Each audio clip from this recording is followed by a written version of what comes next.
Voulez-vous contribuer à notre chaîne? C'est facile. Le lien pour devenir un soutien sur Patreon se trouve dans la description. Abonnez-vous à notre chaîne, aimez et partagez nos vidéos avec vos amis. Et n'oubliez pas de laisser votre commentaire. De cette façon, vous nous aidez beaucoup à diffuser la parole de Dieu.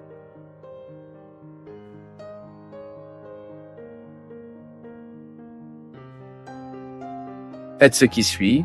Trouvez un mode de vivre votre travail, votre richesse, des valeurs chrétiennes. Ce n'est pas un péché d'être riche. Ce n'est pas le péché d'être riche.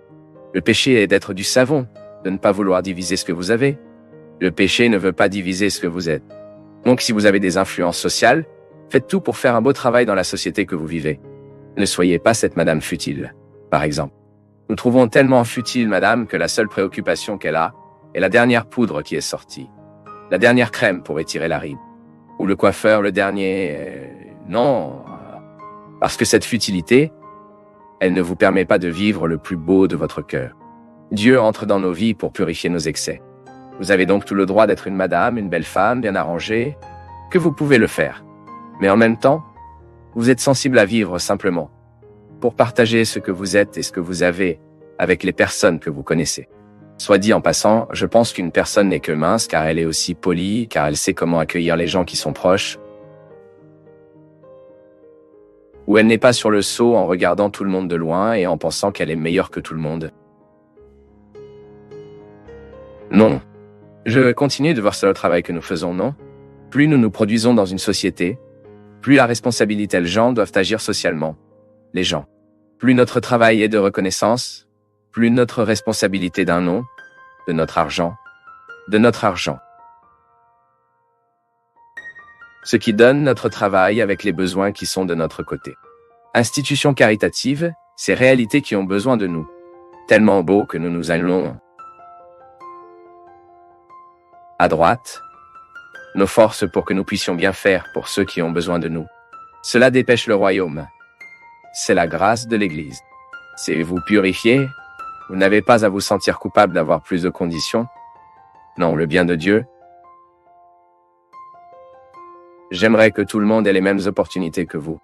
Maintenant, ne laissez pas la logique du capitalisme de vous supprimer votre capacité à être bonne, votre capacité à être sensible.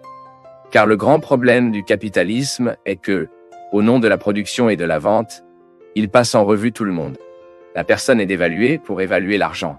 Les pauvres n'ont aucune valeur dans le contexte capitaliste, car il est juste un instrumental pour y arriver. Combien de personnes ont esclaves dans leur mécanisme de travail, précisément parce qu'ils ont des patrons qui ne pensent pas au bien de l'autre, veulent simplement utiliser l'autre comme un mécanisme pour atteindre l'argent, le pouvoir. C'est ce sur quoi nous devons travailler. Mais cela ne signifie pas maintenant que nous devrons rendre le monde pauvre. Non. La pauvreté que propose la vie religieuse, que la vie sacerdotale propose, est bien plus que la pauvreté matérielle.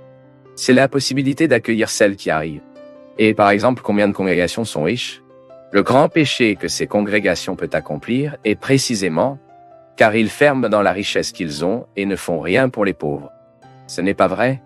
Lorsque vous réalisez que l'argent ait réussi à renoncer à cela, papa, mais il n'y a pas d'engagement social envers la société. Nous ne pouvons pas admettre. Et c'est là que nous devons entrer.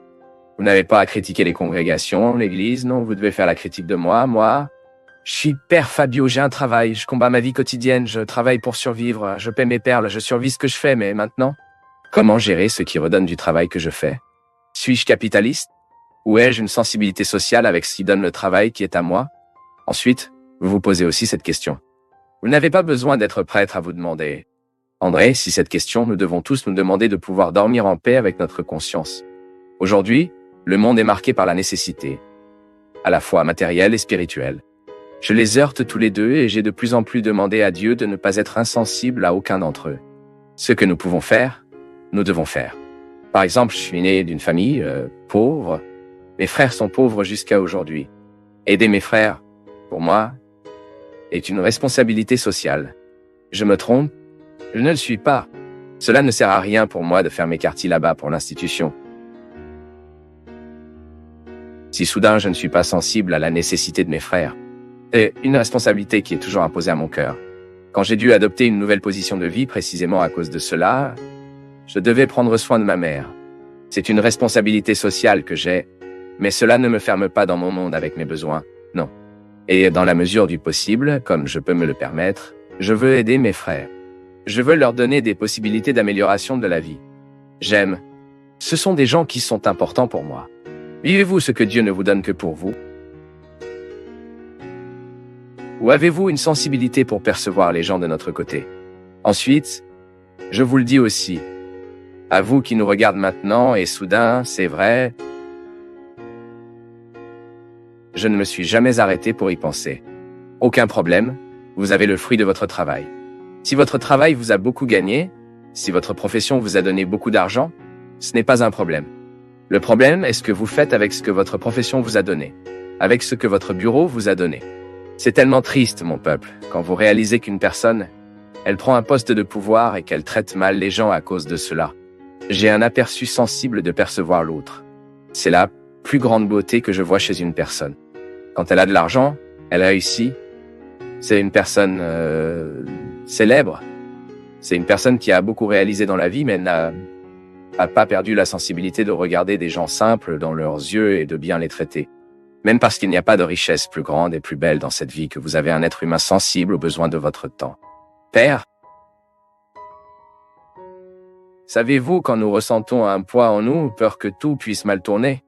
Ouais, je me sens comme ça. Savez-vous quand une personne se sent perdue au milieu de la confusion? Ouais, c'est moi. Voilà comment je me sens. C'est une tristesse dénuée de sens. Même les autres incitatifs font de même. Je les encourage à ne pas avoir peur, mais je me ressens beaucoup de cette peur. Je me sens prisonnier, et cela m'a dérangé. Cela m'a donné une grande angoisse. D'une manière ou d'une autre, nous nous incluons tous. Parce que qui n'a pas à vivre ce défi quotidien? La vie est un défi quotidien. C'est comme l'eau potable. L'eau que vous avez prise hier n'est pas pour le siège d'aujourd'hui. La nourriture que vous avez mangée hier, bien sûr, il peut encore vous nourrir, mais vous devez renouveler la nourriture. Le sens de la vie est comme ça aussi. Je brise les règles des défauts pour que je commence à vivre sur les règles des vertus. J'ai une sensibilité, une simplicité pour identifier mes excès. Ce qui fait de moi une personne difficile et commencer à travailler. Plus tôt je commencerai à travailler cela, plus il est grand de bénéficier, car il est bon pour nous de vivre la conversion. Nous sommes plus agréables, nous sommes plus heureux, nous sommes plus épanouis. Et c'est le premier avantage de la conversion. Qui, lorsque nous abandonnons ces excès, nous sommes encore plus beaux. Car vous commencez à faire de la place pour grandir en vous, ce que les excès ne permettent pas. De nombreuses vertus ne grandissent pas en nous, c'est parce que les défauts suffosent. Le défaut a un pouvoir ordinaire et absurde de s'étouffer quotidiennement. C'est comme celui qui est accro. Bien qu'il ne regarde pas dans le miroir et dit que cette dépendance me tue, il ne commence pas à se libérer. Il ne sert à rien de dire. Il ne sert à rien de dire. Le toxicomane doit se reconnaître comme un tueur de lui-même. Ce n'est qu'à partir du moment où il se reconnaît, il cesse de se suicider. Et cette dépendance qui est un poison ordinaire parce que c'est tous les jours, il s'arrête dans les veines, il s'arrête dans sa bouche, il cesse de polluer sa tête, et cette personne commence soudainement à percevoir de belles choses, ce qui jusque-là ne le faisait pas remarquer, car la dépendance ne le permettait pas. Mon peuple, parfois, nous cultivons des habitudes nuisibles et nous ne nous acquittons plus. Vous savez qu'un grand dommage humain, que j'ai identifié, est que les gens s'habituent à ce qu'ils se sentent mal, ils s'adaptent à ce qui est mauvais. Ils ont perdu la capacité d'être indignés, comme je le disais. Parfois, vous ne pouvez pas recruter le meilleur en vous-même, il est abattu. C'est tout. Ce n'est pas seulement votre problème, ma fille.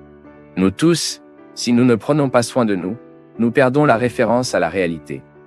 Ce que nous devons vraiment faire. Pourquoi? Faites-le pour obtenir le meilleur d'entre nous. C'est la conversion. Lorsque je perds la capacité d'indigner avec ce qui est mauvais dans mon ambiance, je perds le pouvoir de transformer. C'est l'indignation qui me pousse vers le changement. C'est un dommage que nous ne pouvons pas mesurer lorsqu'un être humain s'habitue aux défauts qu'il a. Parce que parfois, les gens oublient de permettre à Dieu de transformer leur cœur. Parfois, il ne transforme que l'aspect extérieur. Mais qu'en est-il du cœur? Qu'est-ce qui me fait l'un devant l'autre? Est-ce que cela me fait promouvoir l'autre dans l'amour, la tolérance? Parfois, les gens ne se regardent pas. Parfois, nous nourrissons un tempérament difficile et lourd, et nous disons qu'il est converti, ou est en train de conversion. D'accord. Mais quel processus? Est-ce que cela n'accélère pas notre simplicité et notre légèreté? Quelle conversion est-ce qui ne fait pas de moi une personne plus légère aux autres? Quelle conversion est Et sais-je, sors de l'arrogance. C'est le premier signe, mon peuple. Qu'ils disent religieux, parce que c'est le fruit de la spiritualité en nous. Il sait, si je suis un bon patron, c'est bien d'être difficile. Le bon patron est généralement dur, exigeant mais jamais arrogant, pas exigeant mais jamais intolérant. Exigeant mais pas insupportable. Et j'ai la possibilité de choisir d'être une réponse positive ou d'être une réponse négative. Je peux être une réponse évangélique ici, sur la base de ce mot. Ou je peux être une réponse impie, qui n'a aucun engagement envers la sacrée de la vie. Les gens. Je peux être une réponse chrétienne qui favorisera de bonnes relations d'amitié, des relations fructueuses, aimantes. Vous pouvez être une réponse positive en tant que mari dans la vie de votre femme, dans la vie de vos enfants. Vous pouvez être dans la vie de votre mari, vos enfants, vos frères. Vous êtes sorti du lit, vous commencez à être une réponse au monde. C'est intéressant. Quand je me rends compte qu'un sacrifice, un geste de renoncement m'aidera à enfreindre le pouvoir des règles des défauts. Parce qu'un être humain qui vit adapté à ses lacunes, un être humain qui vit sous les règles de ses défauts, il est insupportable. Il est difficile au travail, il est difficile au sein de la famille, il est difficile dans les relations d'amour qu'il vivra. Pourquoi? Parce qu'il est un pig, eh? Vous êtes toujours prêt à jeter vos épines sur les autres.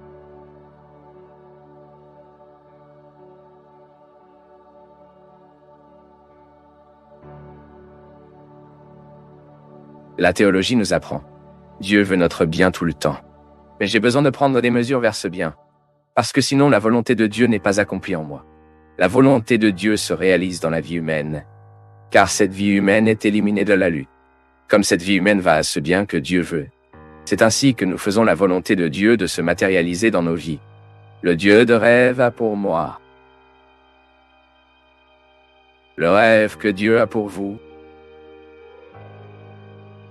passe par notre réalité tout le temps.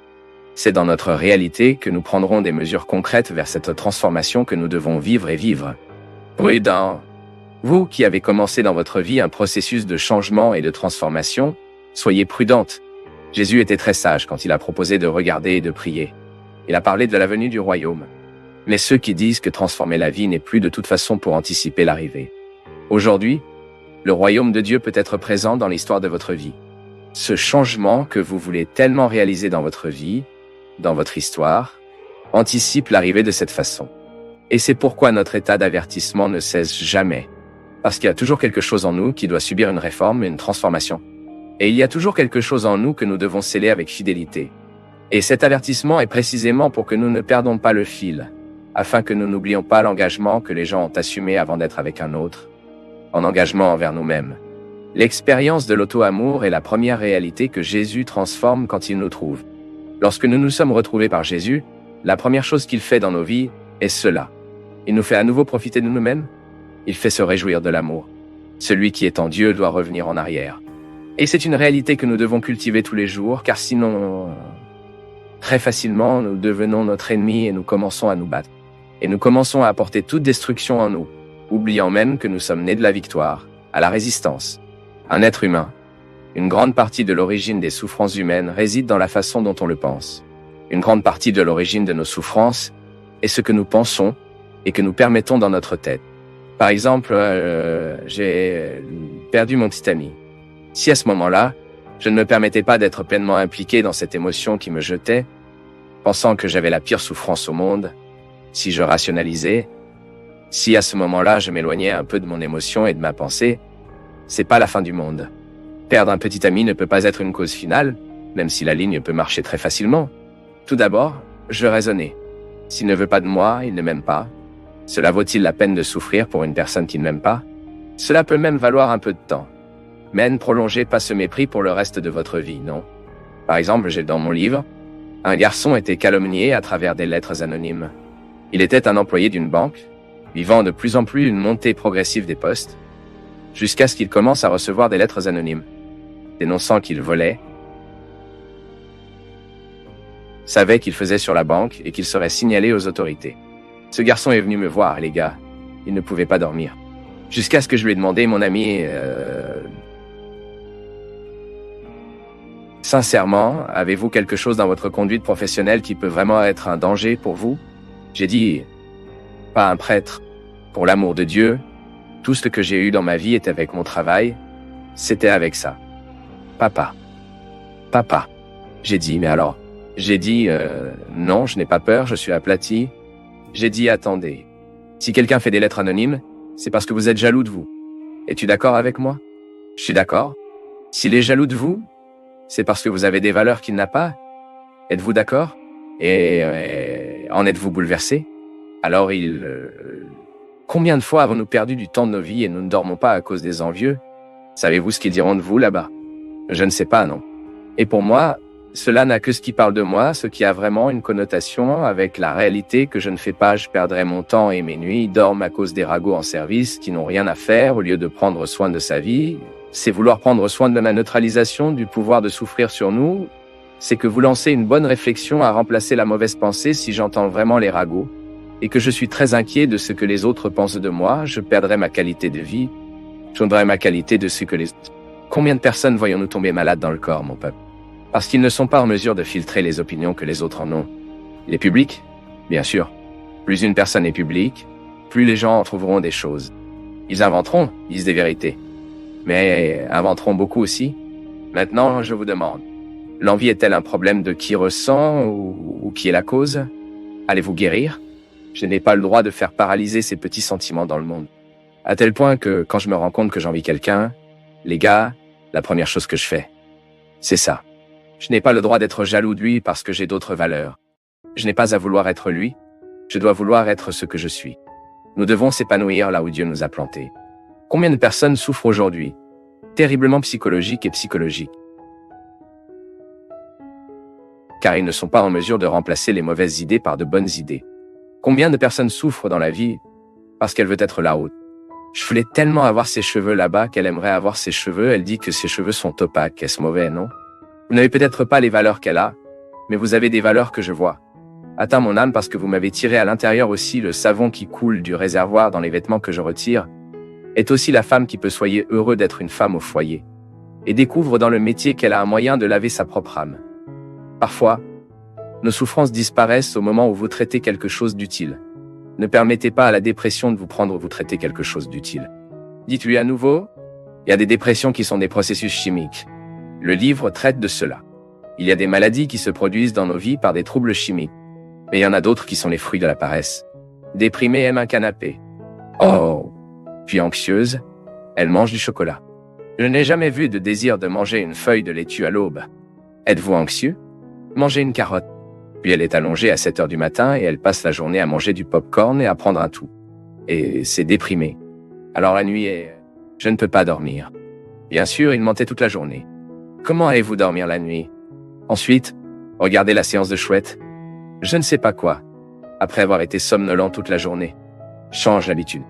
La tristesse disparaît souvent dans nos vies quand nous faisons une promenade, ouvre la fenêtre et commence à voir le monde. Faisons un nettoyage dans cette maison? Organions notre vie. Un être humain, une grande partie de l'origine des souffrances humaines réside dans la façon dont on le pense.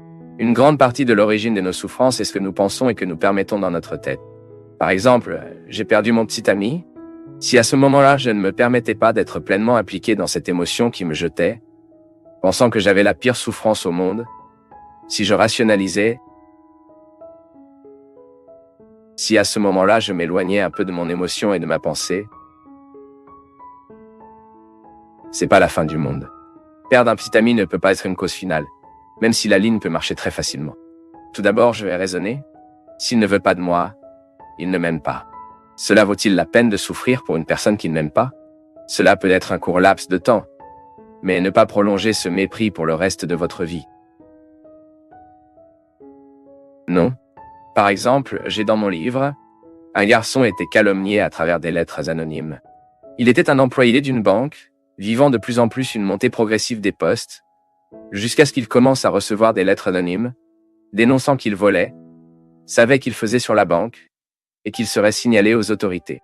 Ce garçon est venu me voir, les gars. Il ne pouvait pas dormir. Jusqu'à ce que je lui ai demandé, mon ami, avec toute sincérité, vous avez quelque chose dans votre conduite professionnelle qui cela peut-il être un danger pour vous? Non, prêtre. Pour l'amour de Dieu, tout ce que j'ai eu dans ma vie était avec mon travail. C'était avec ça. Papa. Papa. Mais alors, pourquoi avez-vous peur? Non, je n'ai pas peur, je suis aplati.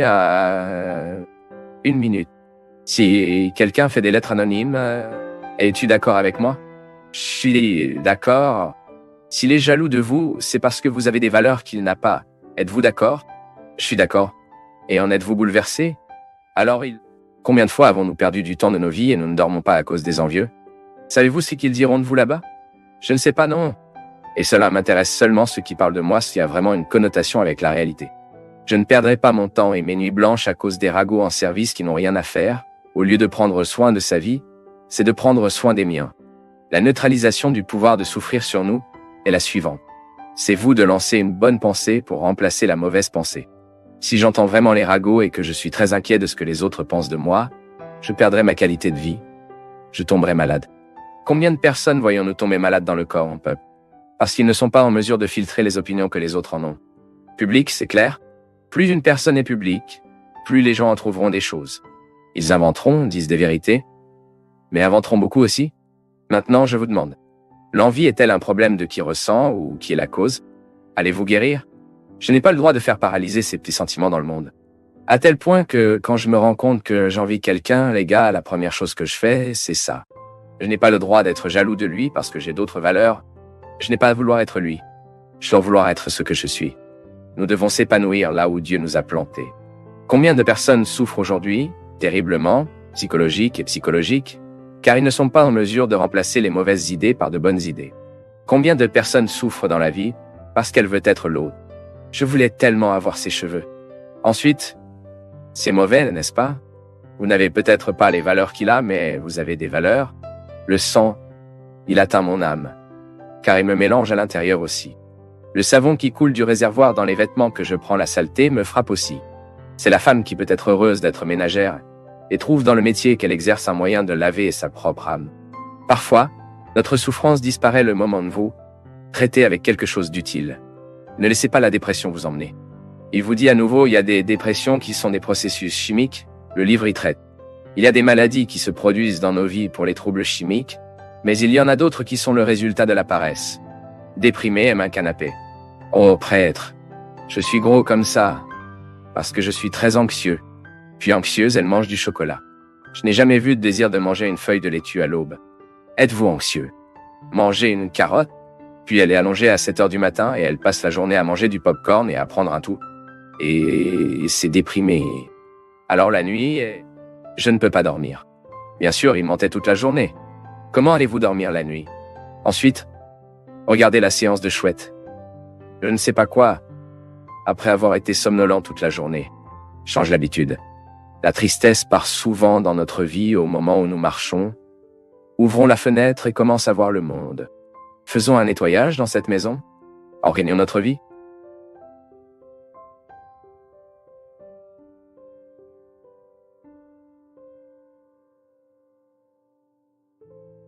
Le père Fabio, la personne ne voulait pas s'identifier.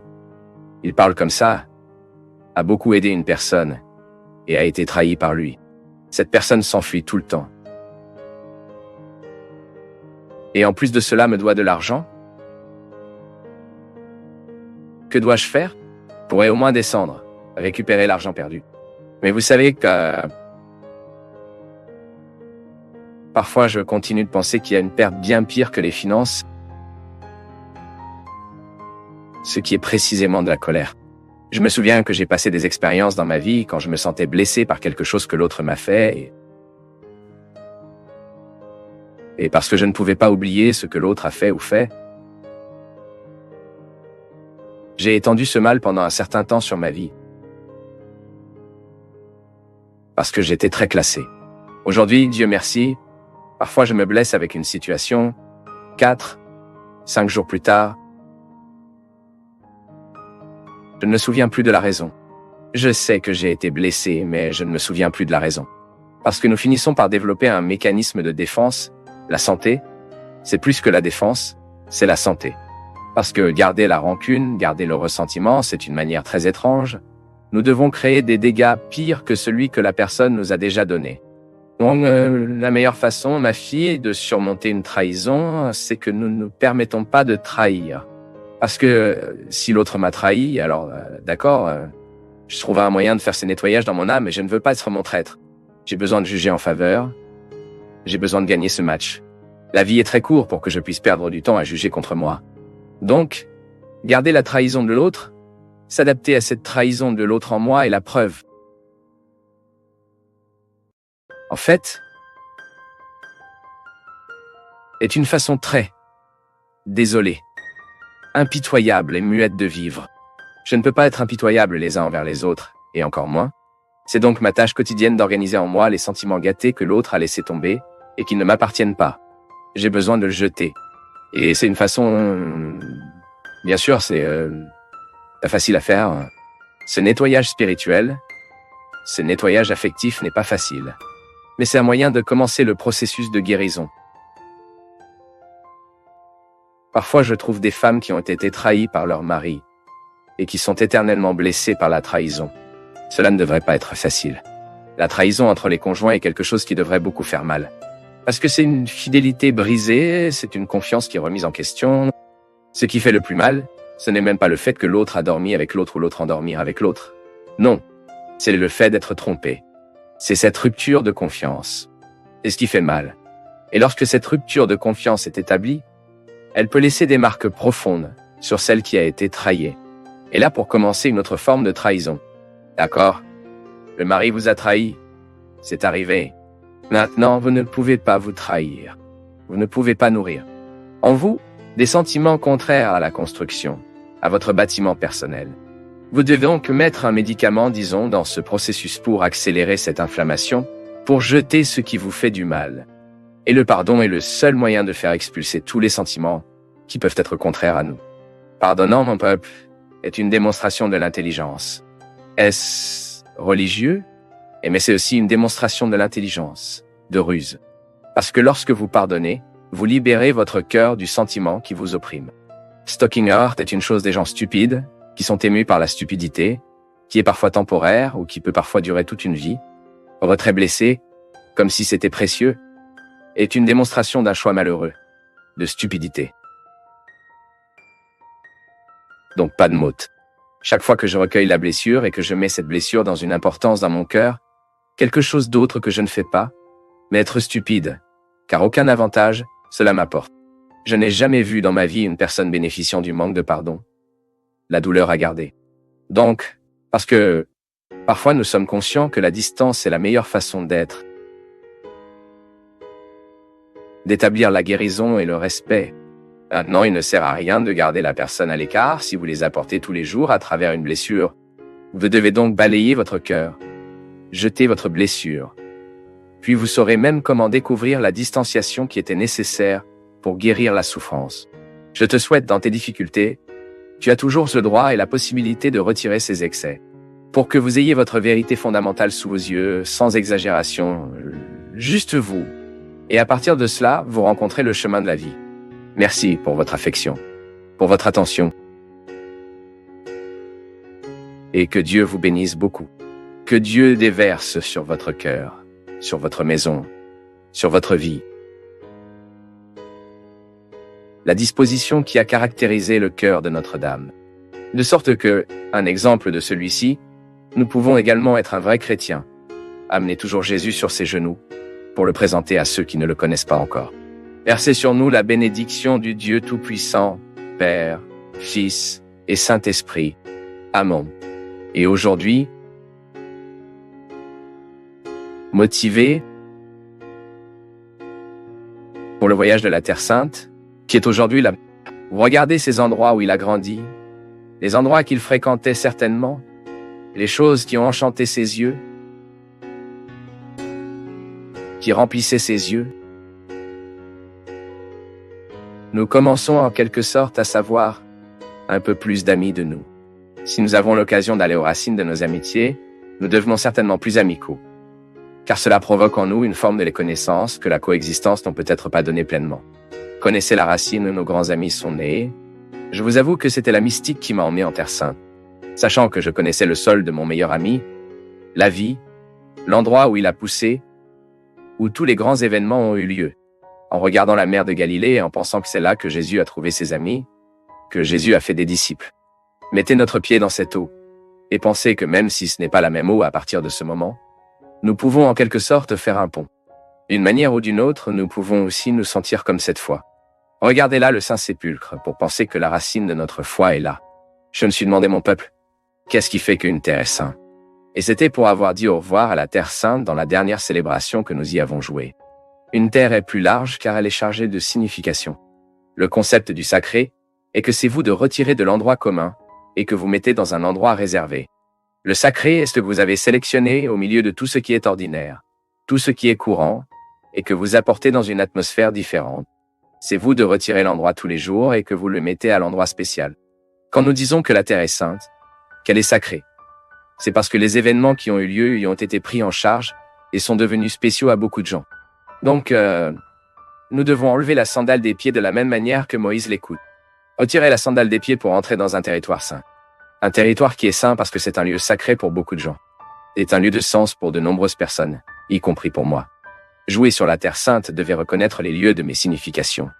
Là, voir l'endroit où vivait Jésus me transporte en quelque sorte.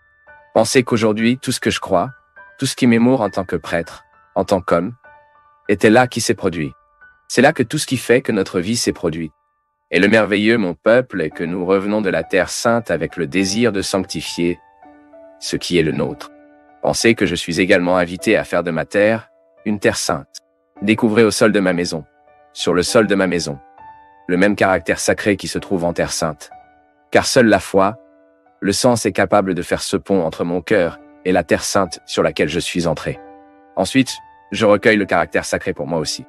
Et je commence à prononcer mon nom en me rappelant que je suis aussi un territoire sacré pour une raison très simple. Le même Dieu qui a marché dans cette terre marche également ici. Le même Jésus qui a marché sur ce sol aussi étape ici.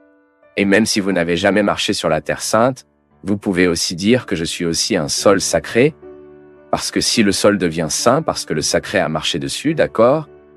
Vous êtes aussi un territoire sacré, parce que Dieu vous dépasse tout le temps. Vous êtes aussi Guérico, vous êtes aussi Guérico, vous êtes aussi Jéricho, vous êtes aussi Galilée, vous êtes aussi Jérusalem, où Dieu va tout le temps et se produit. Le sol de votre cœur, le sol de votre vie est un lieu privilégié de la manifestation de Dieu. Nous sommes aussi en Terre Sainte. Nous sommes l'extension de ce lieu saint. Aux États-Unis aussi, Dieu arrive. Tout comme Dieu a élu une petite place dans le monde, un lieu plein de contradictions, un lieu plein de guerres. Dieu a choisi cet endroit, le nombril du monde, pour se manifester pleinement dans son Fils Jésus. Parce que le mystère de l'incarnation avait besoin d'une patrie, avait besoin d'une ville, avait besoin d'un endroit. Bethléem, une petite ville de la campagne, une ville pauvre. C'est là que Dieu a choisi. Qui sait aujourd'hui que vous vous reconnaissez également? La pauvreté de votre cœur vous rend similaire à Bethléem, une ville cachée au milieu de tant d'autres. Combien de fois ressentons-nous cela, non? Combien de fois nous regardons et ressentons-nous une ville cachée au milieu de tant d'autres villes? Mais ensuite, dans cet endroit où mes yeux n'atteignent pas, cela peut même ne pas être à la connaissance de beaucoup de gens.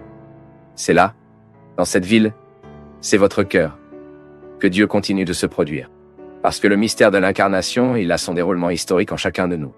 Dieu reste incarné par la force de son Fils en nous. C'est le mystère de la résurrection. C'est le mystère de l'incarnation. C'est le mystère de la continuité de Dieu dans le temps. Dieu continue de se produire en vous et à vous. Donc, afin que nous puissions être Bethléem, la ville de la simplicité. Nous pouvons donc être Jérusalem, la ville des grands temples. Nous pouvons être Jéricho, la ville des grands miracles. Nous pouvons être la mer de Galilée, le lieu des grandes réunions. Quoi qu'il en soit, chaque jour, nous sommes un peu de cette terre sainte. Maintenant, nous sommes le lieu du miracle. Parfois, nous sommes le lieu du silence. Parfois, nous sommes le lieu de la mort. Parfois, nous sommes le lieu de la résurrection.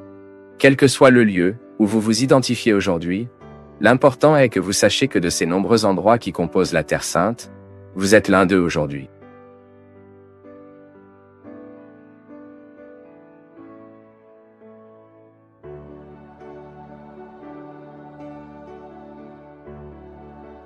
C'est un grand plaisir pour nous tous du Path of Faith d'être avec vous en ce moment. Veuillez partager vos impressions sur le sujet d'aujourd'hui dans les commentaires, soutenez-nous en aimant la vidéo et aidez à la diffuser en l'envoyant à vos amis. Abonnez-vous à la chaîne pour rester toujours connecté et recevoir nos nouvelles vidéos.